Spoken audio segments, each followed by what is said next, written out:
Gate 27, nutrition. The Rave Mechanics speaks about the enhancement of the quality of all activities through caring. And this is an activity gate, it's a sacral gate.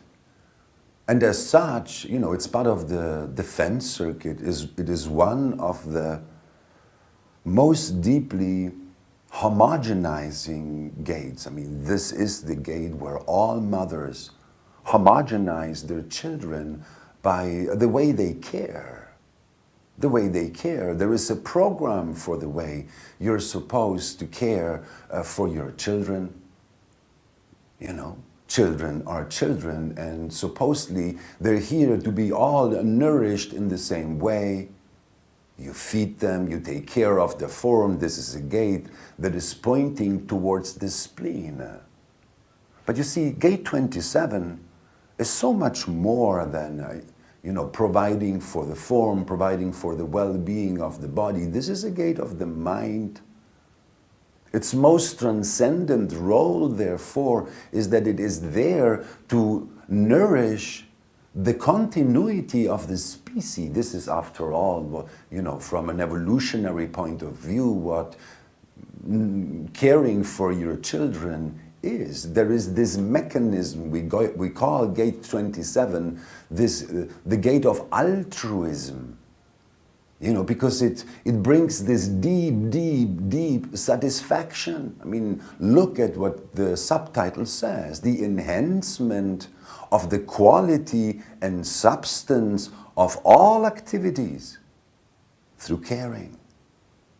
So, you know, this altruism, you know, there's such a distortion with what we think altruism is. You see, when you live the not-self, this is a sacral gate, and as such, you know, one of its fundamental problems is that it doesn't know when enough is enough. It doesn't. Mothers don't know when enough caring is enough. When too much caring is actually distorting, you know, too much food, too much worry, too much control, too much.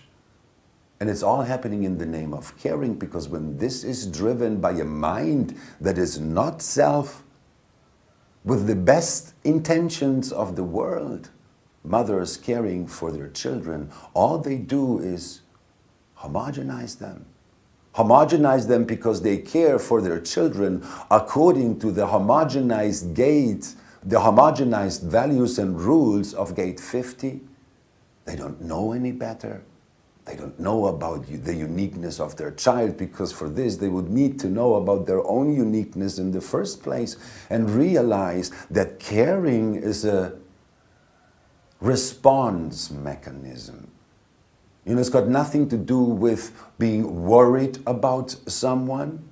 It's got to do with responding to caring when caring is necessary.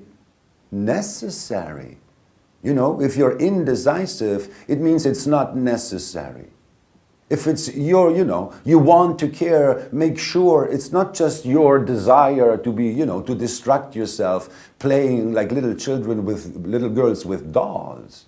It may not be necessary. And if it is necessary or not is something that the very circumstances demand. But of course, as a parent, you won't be able to relax in the way you care for your children unless you do it from what is your own inner authority. Because if you depend on your mind to tell you which way to care, when to care, how much to care, you go nuts. You're never relaxed, and what's worse, you drive your children nuts with all your tensions. And that's, well, you know, it's something that is deeply at the root of this generational conflict that is there between children and parents.